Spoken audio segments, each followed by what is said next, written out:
So thank you, Marshall. We appreciate all of your support helping us to get this going today. Thank you very much.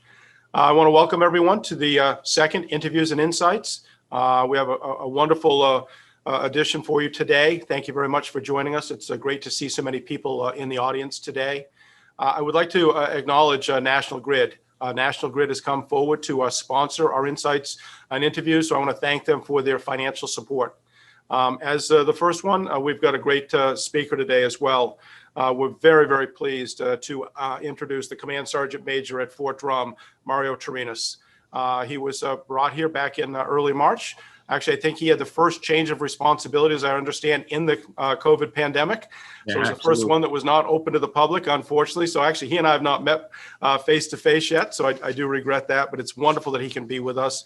He is, of course, the senior enlisted advisor at Fort Drum and just brings a tremendous amount of knowledge to the table. And we're just so grateful that he could be here and share his thoughts with us today.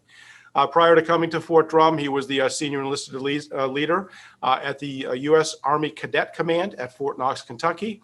And he does have two previous assignments at Fort Drum with brigade operations with the 1st Brigade and also battalion command sergeant major of the 3rd Battalion as well. So he's certainly well known to the North Country and really appreciate everything that he brings to the North Country as well. I did want to just share one quote from his change of responsibility back in March as well. Sergeant Major actually made a pledge that day that he said, "I will not be average. I will give it my all every single day, and I will leave it all on the field." That's the kind of person that he is, and he's the leader that we have at Fort Drum, and we're just so appreciative that he's with us today. Also appreciate the fact that Alex Hazard is the gentleman who will be conducting the interview today. I think most of us know Alex. I was actually surprised to look at the bio and recall that he's now been with us 6 years. Just seems like time has flown since he's been here, but he's been a great addition to the North Country. We all appreciate him through his work at ABC 50 as the lifestyle host, and we certainly thank him for everything he's done. He now resides in the town of Clayton. He's been involved in many, many activities and certainly not-for-profit philanthropic organizations throughout the region as well. So it's my pleasure to turn over to Alex to conduct the interview today. And Sergeant Major Chirinos, thank you so much for being with us. And to our audience today, thank you as well. And thanks to National Grid. Tom, thank you so much. Always a pleasure to see you. And Command Sergeant Major, really an honor to be able to speak with you today. So thanks for taking the time. Thank you. Now, here's the thing. There are tons of national headlines, local headlines that all affect Fort Drum, all affect you. And we're going to get to those at some point today. But I always think it's a good idea to just break it down to the basics. And so let's start with that today. What is an NCO? What's the difference between an NCO and a commissioned officer? And what is it that you do? So obviously I'm the senior enlisted advisor for Fort Drum for Major General Minnis. So I'm his counterpart on the non-commissioned officer side of the house. And by virtue here, the way we are at Fort Drum, the senior non-commissioned officer enlisted member of the team here. So officers obviously can matriculate, and I just happen to really know very well the way they come up from having been the Cadet Command Sergeant Major. So you can either start by going to the United States Army Military Academy, most folks know as West Point, where you matriculate through that after 4 years, become an officer. You can go through the ROTC program, which you go to a institution that has an ROTC program, and you can come in either for all 4 years or actually join the team at 2 years in, and then you become an officer in U.S. Army. Or you can go through the other process of what we call Officer Candidate School, which you start your career as an enlisted member in the armed forces and then go on to attend OCS and become a commissioned officer. Enlisted folks, obviously we come through what we commonly refer as basic training. A lot of folks call it boot camp, but that's that weird Marine stuff that we don't like to talk about.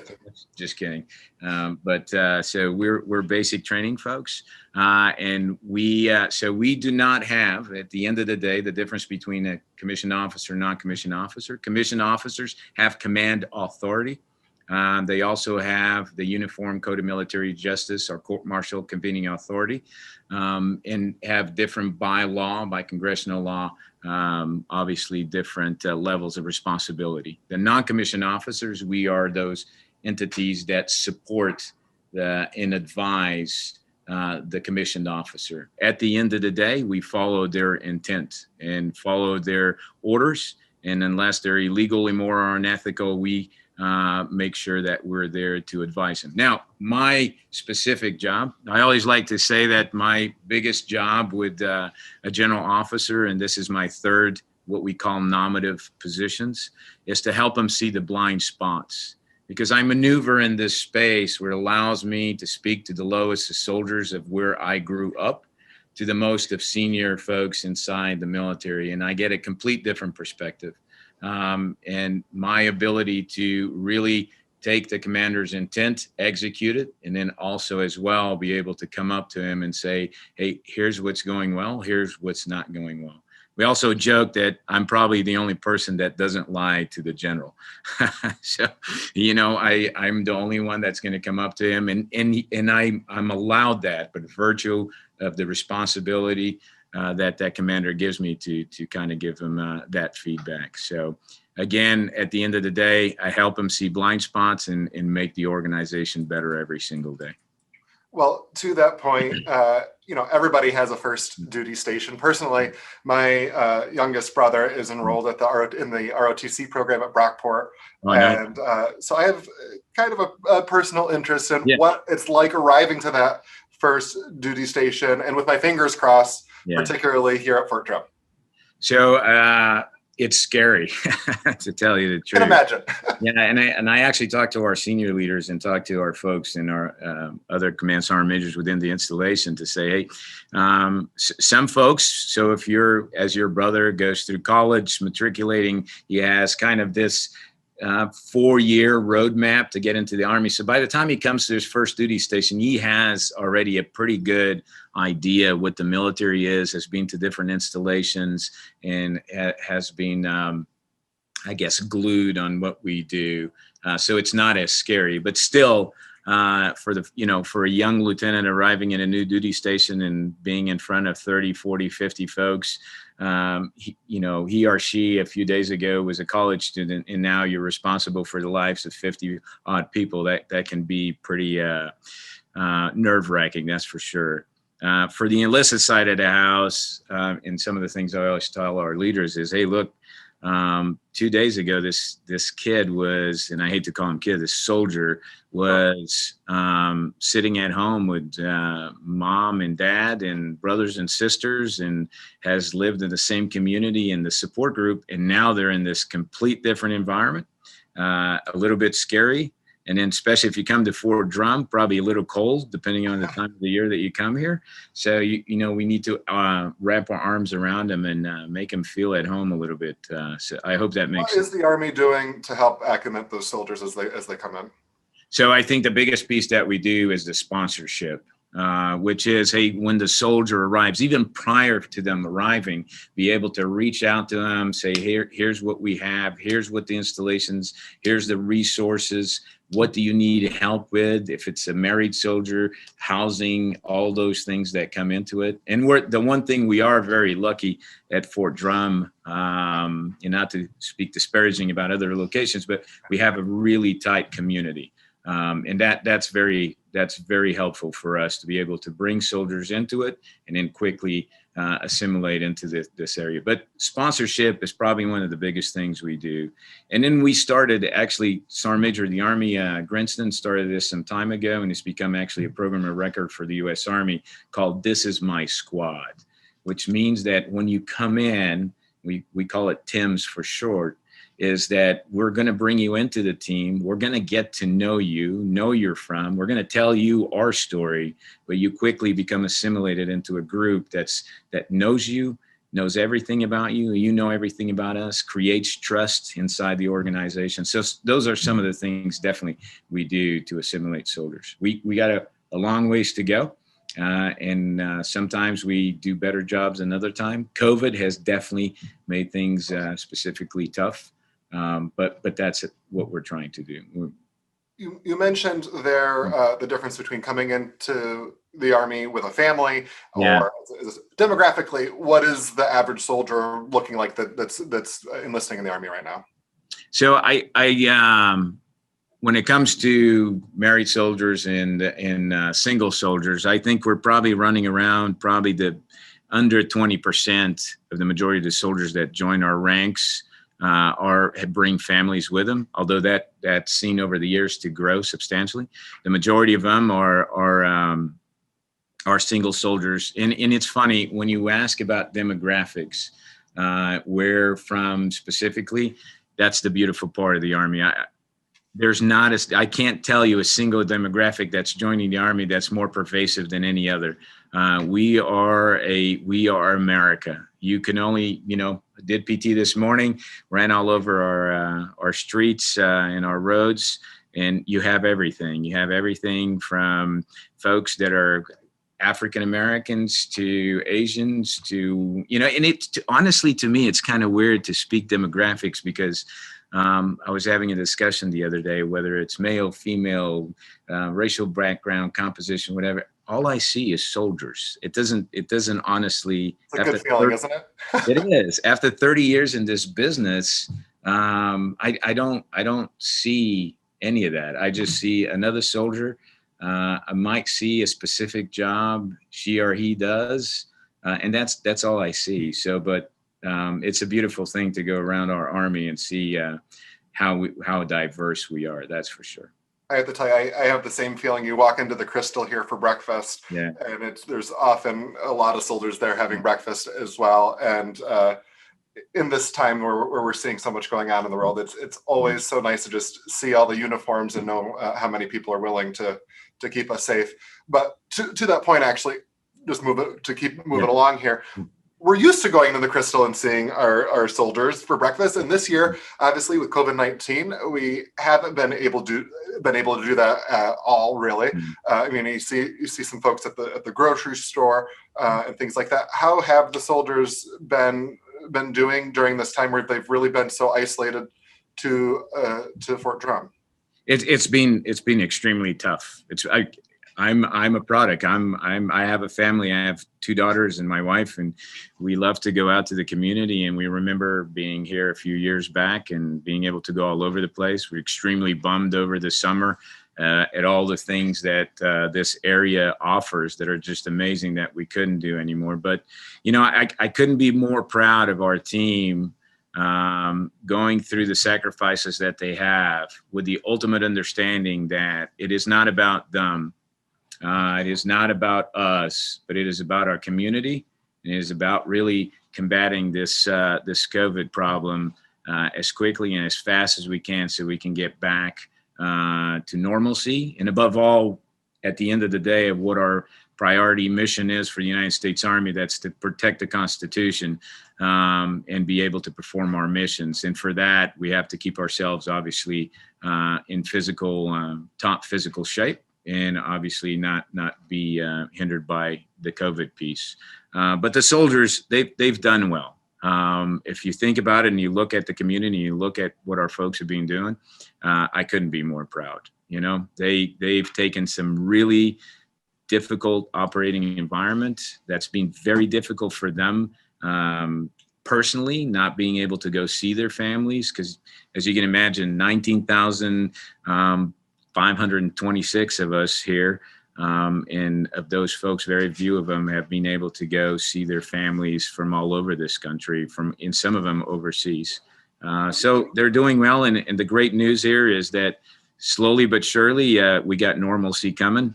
So one of the highest percentages, opt-in percentages for the vaccine, which makes me very, very proud of our team, and which is getting us back to normalcy very, very quickly, and hopefully get ready to go back out there in the community, the things that we always have done. I've seen you and a lot of leaders there on Fort Drum. You guys have been posting your vaccinations. Yeah. Is there any sort of? I mean, how are the average soldier? Are they pretty willing to get the vaccine? I know there's some folks that are hesitant to get it. No, absolutely. So, and that's the other piece that makes me so proud of our folks is they understand that it's not, again, what I said before, it's not about us. Because at the end of the day, if you think of where COVID affects the most, that's not our population. Young population, majority of the Fort Drum between the ages of 18 to 26, they understand that whatever concerns they have about the vaccine, at the end of the day, it's about the folks that live outside. It's about our families. It's about the people that we potentially can expose. So I always tell them, is something bad going to happen to me if I get COVID? No, I'm genetically superior anyway. So, so I don't think anything's, and that's a joke. So I don't think anything's going to happen to me, but I know that if I carry the virus and I go outside our gates or even to my own family, that potentially I can cause a whole lot of harm. So getting vaccinated is a no-brainer, to tell you the truth. And a lot of our population on this post, like I said, more than any other installation U.S. Army has opted in, with around almost a 60% opt-in rate right now.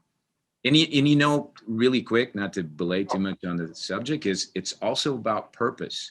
Once the soldiers know, hey, you know, we're deploying to X, Y, or Z place, and you got to be, they jump right in, and they're ready to go. Now we're getting ready to go to West Point to train cadets at West Point this summer. The majority of those folks are saying, you know what, if it protects them and it protects the mission, I'm in. So very proud to see that. Well, I have to tell you, I let him implant a Nintendo into me at this point if it just meant we could get back to some normalcy. So even keeping people safe is great. I believe in science, yes, but also like I'll do anything to get back. You know, at the end of the day, what we tell the soldiers a lot, and it's not a bumper sticker, is to choose two things have saved more lives in the world than anything else: clean water, vaccines. And this is the only way we're going to win this fight. Any outlook on this becoming, once it's approved by the FDA, something that could be mandatory for soldiers? The potential is there. I don't want to speak to the senior leaders that will make those decisions, but if you look historically at anything else, it's a mandated vaccine, just like, you know, we did anthrax and a couple other things out there. Once it's approved, safe, which is safe right now, I think it's a lot of formality stuff. We'll probably all have to get it. The weirdest thing about this all, with having so many soldiers home, is that we actually have fewer soldiers deployed right now than normal. A lot of, you mentioned some figures and numbers there of how many folks are on Fort Drum right now, and isolated there. So what are the soldiers doing to keep busy with training, and what is the day-to-day looking like right now? To tell you the truth, it's funny that we're not, so our deployments have decreased in numbers, and not to get too much into specifics, but the funny part is that we're busier than ever. So there is training around the clock. This morning ran into some folks over in Triple Deuce to give them a shout. Deeds, not words. And, packing bags, getting ready to go out to the machine gun range for a few days. We have our 3rd Brigade that's at Fort Polk is about to start their JRTC rotation. It's for the crowd, exercise, month-long exercise to get a mission ready for anything in the world, in which encompasses quite a few soldiers from Fort Drum that will go down to Fort Polk to assist with the training and assist with all the deployable piece. As a matter of fact, leaving tomorrow, doing a wonderful 24-hour drive to Fort Polk. Very excited about that. It's my 5th time. Very sarcastic right now. So, but yeah, we're extremely busy. We have folks going to to West Point this summer, about 1,000 folks to assist cadets during their cadet summer training and get ready to go. So it's a constant cycle. So honestly, even with the COVID, there was potentially a month-long time there when things got really crazy, that we potentially slowed down. But ever since, we've been knocking it out of the park and moving around the clock. That's for sure. We mentioned the training there, and I'm on the AOSA board here, and we go to the conference every year. And one of my favorite things is seeing all the new equipment. But also, I'm like, that would require so much training to even learn how to turn the thing on. Yeah. So, is the Army fielding any new equipment coming to Fort Drum? So to give you one of my background, I was the operational test command out of Fort Hood, Texas. So we're the folks that do all the operational testing for everything from a pair of boots to airplanes and all that other stuff. So got a little bit of knowledge of what we're doing. So there is constant fielding. We're constant fielding some sort of new product coming in. We're talking about everything from night vision goggles to weapon systems. So Fort Drum's actually in the forefront of being the folks that are testing the new rifle for the United States Army, both the replacement for what we call the M4 and our squad automatic weapon systems. So seeing that evolve very rapidly. So you'll see that. Our folks down at Fort Pogue for 3rd Brigade. By the way, the brigade down at Fort Pogue, I like to tell them that they're not stationed at Fort Pogue.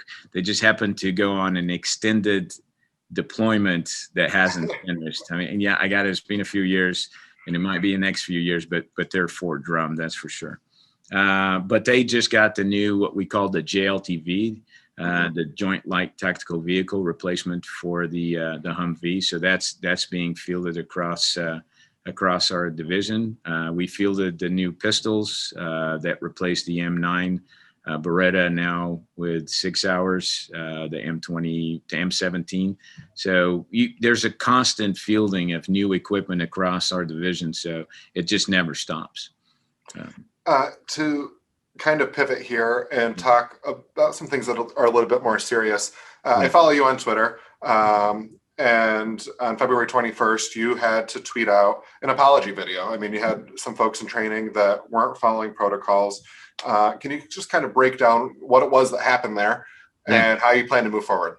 So we had, there was a video that came out about some folks doing, I think it was like a 30 to 40 some odd second video of some folks doing some training at a shoot house that was not the standard. It's just not how we do business. And the crazy part is that what you saw those folks do at the shoot house, we do that type of training around the clock here, which is enter and clear a building in live fire conditions. So some of the folks who were doing some things that were potentially unsafe. And then when we saw it, there was a huge response on that video saying, hey, what are you guys doing there at Drum? So I wanted to do a couple of things with it. One, I wanted to say, hey, rather than the usual start in probably being in the media side of the house, kind of dancing around the subject. Call it the spin, Yeah, the spin. I said, hey, that's not me whatsoever. Right. I'm a simple infantryman. And if something's wrong, you take ownership and you go fix it. And that's exactly what I wanted to let him know. Hey, this is not us. This is not what we do every day. As a matter of fact, you probably didn't see the rest of the video where, it stops and then there's an after action review that says, hey, we got a problem here, let's fix it. So that's the parts that folks, they only concentrate on that 30, 40 second video thing. But I wanted to let them know, hey, not us. This is not what we do. It's not the standard of 10th Mountain Division by no means, and we're going to fix it. So we are fixing it. So they're going to reconduct training. It's being addressed.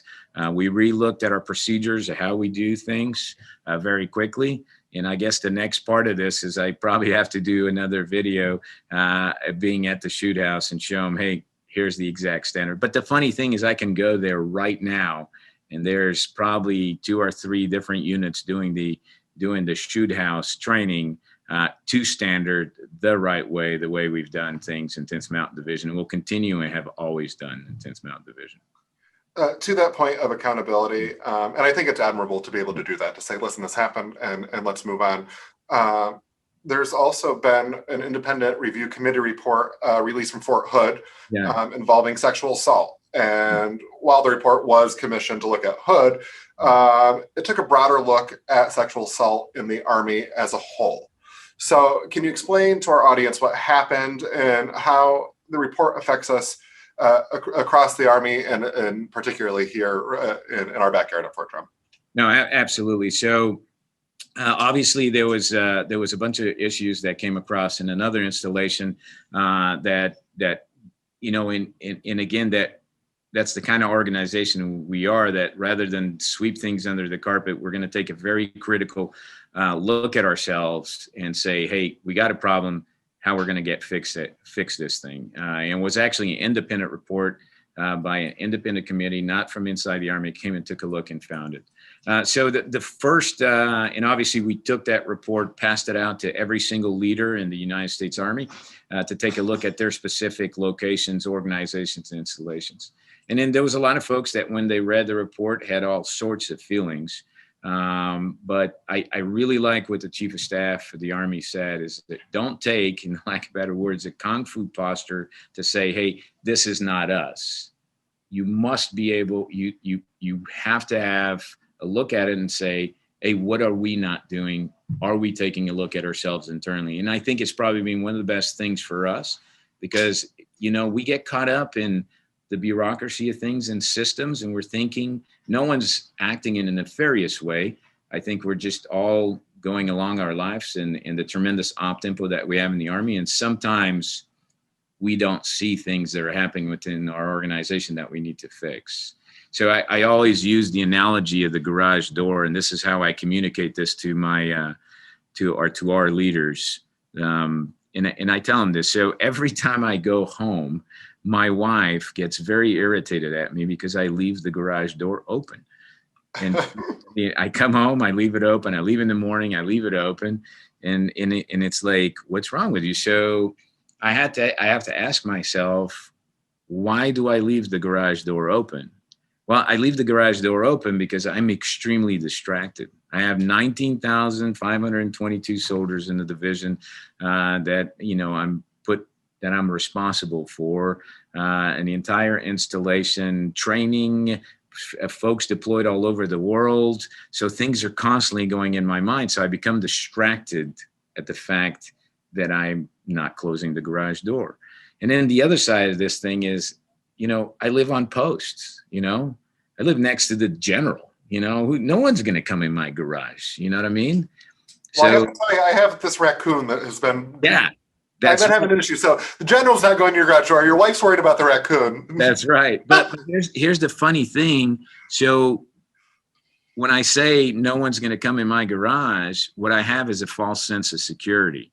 And that's the other things that we have in our organization. Sometimes we have this false sense of security that, something is bad is happening, but we say, no, not here, not at 10th Mountain Division ever. So the analogy honestly is, one, what doors are we not closing to prevent sexual assault and all the other things that came out of that report? Are we closing these doors? Because at night, what's the last thing you do before you go to bed? You check all the doors, all the locks, keep your family safe. So are we doing the same thing for the population at Fort Drum? Are we closing those doors? Are we making sure that we keep and pay attention and are not distracted to close those doors? And then two, again, the false sense of security. Don't think for a moment that this report came from another installation and that potentially is not happening in your formation. And I think at the end of the day, it's things like this. It's the communication and what windows do you open for communication that allows soldiers a way to come to you and say, hey, this is happening, because we can't see it all. Sometimes we start operating up here in stratosphere. We're not connected to the reality down on the ground. So I hope that makes sense. No, it does. And, it's serious and it's important and it's a national conversation for a reason. And, there's another national conversation I wanted to touch on today that seems less serious, seems less important, but I think that it is important in a lot of ways. So I'm talking about there's new guidelines for grooming. It seems frivolous and it seems not important, but it is important. So can you kind of break down to us what these guidelines are and why it's important and why the Army is taking a look at that? So there's a myriad of groomings, and a lot of it is earrings, some of the length of the hair. Can you wear the hair in a ponytail or not? A lot of it has come down to, honestly, some of the female soldier population and some of those standards. But all those aside, the biggest piece here that we have to, hey, look, I came in the Army 30 years ago. I was a complete different individual, complete different priorities from the soldiers that are coming in the military now. and we must adapt. At the end of the day, we're an all volunteer force, right?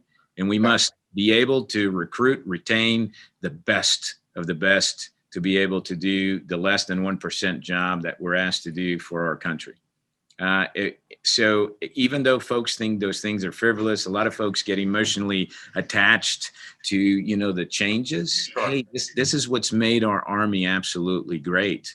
That we are able to adapt, and we're able very quickly to say, hey, let's do this. I don't know if that makes the sense that I'm talking, but one thing I've always said is, so when I came in the military 30 years ago, the majority of probably my platoon sergeants and first sergeants, these grizzly old dudes, they were all Vietnam vets. Sure. They were. You know, it's crazy. These, Right. you know, because I came in 1990, 20 years prior to that, it was 1970, the height of the Vietnam War. And I idolized those folks. You know, I read books with them. I watched Platoon, you know, the movie, you know, you know, so movies that for me growing up were really, you know, part of our culture and mainstream. A lot of kids now, you talk about the movie Platoon, they look at you like, I don't know what you're talking about, man. But anyway, I remember being in Korea, my first duty station, and I was watching some of the platoon sergeants, and they're sitting there talking, and I kind of want to hear the conversation because I want to be like them. I want to be that kind of individual. They're heroes to me. And you know what they were saying? Man, this new generation coming in, God, they don't have it. They're not the right people, man. Right. Our army is gonna go to hell in a handbasket. And I'm thinking, whoa, that's me. They're talking about me. So I always think of that because the other day I was thinking to myself, 9/11 happened this year coming up 20 years ago. So I'm looking in the mirror thinking, oh man, I'm the Vietnam vet. I'm that guy now. So, you know, when you think about a lot of the soldiers that are in our ranks right now weren't even born when 9/11 happened. And so I got to think about that, and I got to think of, you know, how do I look at the new soldiers coming in? And I tell you, honestly, and this is not just some cool saying because I'm doing an interview, they are more capable. They can deal with a lot more than I dealt when I came in the military. When I came in the military, I had a rifle. I had this front sight post and this little circle, and we aligned the two and we shot at targets. And that was the extent of technology on my weapon system. Today, they have infrared, they have thermal imagery, they're dealing with the new weapon system will have a Bluetooth to their night vision goggles at the same time talking through radios that are both digital and format. So if you think about the new generation and the capacities that they have, we must be in tune with that. And if it means that we change a little bit of our grooming standards to attract the best and brightest to our ranks, I'm all about it. I'm not emotionally attached to any of it. I hope that long answer. No, well, you know, that's why we wanted to touch on it. And in that same policy, God bless you, they address a change in combat patch criteria. And to the same point, to folks like me who don't have the military background, we see a lot of patches, we see a lot of things. We don't always see the significance in them. They're important to folks in the military. So can you talk to us a little bit about those changes? And you know, they talked about military operations in hostile environments versus just a combat patch and the differences there. Can you just kind of explain that to us and why that matters to soldiers?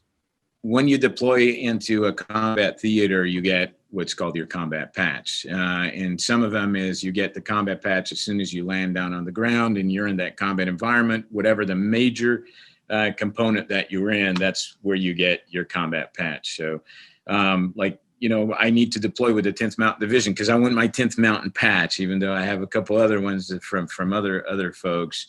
So that's the importance of combat patch. So I haven't actually seen all the specific changes of what they're doing with the combat patch. I think some of it is with time on the ground, how long you are, and what's considered a hostile or a permissive type of environment. Because for a long time, we were deploying to theaters that were considered, hostile and were fighting it out, that today are not that anymore. And I think that's some of those changes that are coming about. But it is an emotional subject to a lot of folks because, it's who we are. It's part of what we do, and it identifies you that, hey, you have done your service overseas, or in a combat zone, and to get your patch. So I need to, I'll be plainly honest, I need to dig a little bit more into some of those changes that are coming in. There's so much constantly coming in that sometimes I'm having a hard time keeping up with some of it. But I hope I sort of explained that. No, it makes complete sense. And we've talked so much today about what's going on right here at Fort Drum, what happens when you are deployed. Something that is happening at our southern border, obviously, and I want to end on this today, are an influx of immigrants. And we've seen every day the national headlines, something to do with this. And sometimes the answer could be to help place folks in military installations, maybe, or maybe have soldiers come and help in that situation. Do you have any outlook on how this might affect soldiers across the board? And do you think that there's any chance of maybe even folks getting shipped here to Fort Drum?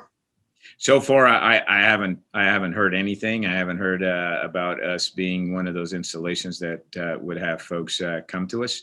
So I got to give you a little bit of my background. I'm originally Portuguese. I came to the States when I was 16 years old. I did have an American mother, Portuguese father, but one of the greatest things about our country is that we're a beacon of freedom, and we will take care of all sorts of folks, and because they're looking for a better life. And I know there's a lot of emotions attached to all the things that are happening on there. I can tell you this: that the military will be prepared to follow the orders of our commander in chief, no matter what it is. And if it means that we will bring folks, house them, and take care of them with dignity and respect on our installation to potentially provide them a better life, or whatever our government decides to do, that's exactly what we'll do. And we'll do a fantastic job at it, as we always do, to tell you the truth. And that's the proud part of who we are as a military. And I think a lot of soldiers identify with folks, because within our ranks, we have plenty of folks that became citizens by serving in the armed forces here at Fort Drum. So right now, nothing on the horizon. Have received no orders or have been told of any prospects of that happening for us. But if it happens, let me tell you, we'll be ready to do what we do best. Well, Command Sergeant Major, thank you so much for taking the time today. Because your Portuguese background, I'll say, foi prazer. No, de nada. I care to talk to you again, and I hope that you stay safe, and you and your family stay safe, and you keep all of our soldiers safe. Thank you very much. On a closing note, we have to bring a Portuguese restaurant up to Watertown for sure. I have to drive like 5 hours to go find one. I agree. Thank you very much. It's a true pleasure on behalf of myself and Major General Minnis to be part. Couldn't thank you enough for having me.